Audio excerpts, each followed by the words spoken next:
Live from Victory Park. A brutal attack leaves a neighborhood shaken. The LGBT community tonight asking for more protection. 3 gay men who have been violently attacked. They were saying a lot of stuff like stupid fag. I was stabbed behind my neck here, cut here on the side of my eye. I was stabbed here behind my arm as well. I think that's probably more of a defensive wound from, putting my hands up. Stabbed on my side right here. Michael Dominguez was attacked in October 2015 after leaving a bar on Cedar Springs in Oak Lawn. He collapsed in a nearby grocery store parking lot. I said bye to the door guy. He was a guy that I'm acquainted with, so I remember waving by and I walked out. And the last thing I remember was just feeling something hit me in the back of the head and just this heat over my entire body. And then I woke up in the trauma unit. Life was really ugly after what happened in 2011.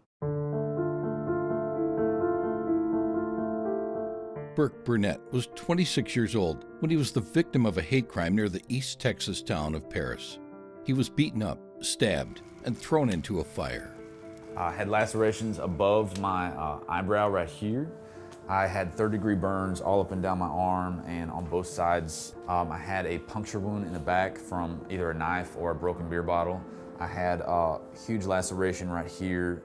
I was lucky enough to get to see arrests made and convictions, and so I got to see justice done, and unfortunately I'm an anomaly in that regard. Not a lot of people that are attacked that way get to see the people that did it to them get arrested and go to jail.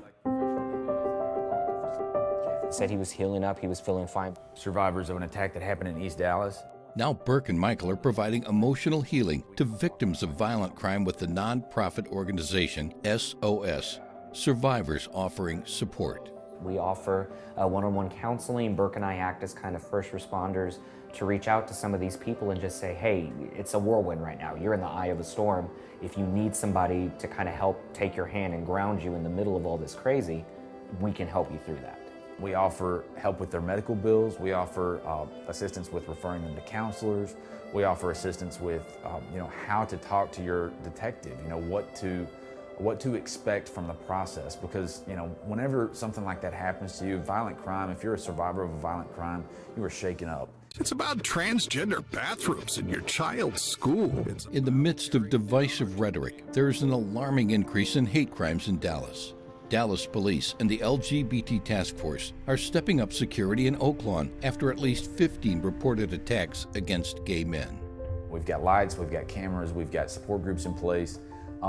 If another attack like that happens, I know that the Dallas Oak Lawn community is well prepared to respond to it. We're living at a time where there are tremendous strides in LGBTQ rights. The passing of marriage equality. States and cities are adopting equality laws for trans people protection, and that's fantastic. But I think that we're also at a point where it is completely okay to publicly vocalize a hatred for religion, a hatred for sexual orientation, a hatred for race by very, very prominent public figures, presidential candidates. 10, 15 years ago, a lot of people weren't super hopeful that we'd ever have marriage equality, and here we are. I've got a ring on my finger, I've got a husband at home, and life is really, really big and beautiful. I've got an awesome family. They are the center of my world, and so that gives me hope that the other changes that need to be made. I think we're all on the right side of history. Vote with your heart. Vote on the side of equality and human rights, because the more that we have people enabling hatred, the more that hatred is going to manifest itself in very physical ways. I'm somebody's son, I'm somebody's brother, I'm somebody's cousin, somebody's nephew, grandchild. Everybody has somebody, and just imagine if you got a phone call saying that they're dead, they were left to bleed out on the street. Discrimination is not a Texas value. Embrace dignity and respect for every Texan. Join Equality Texas.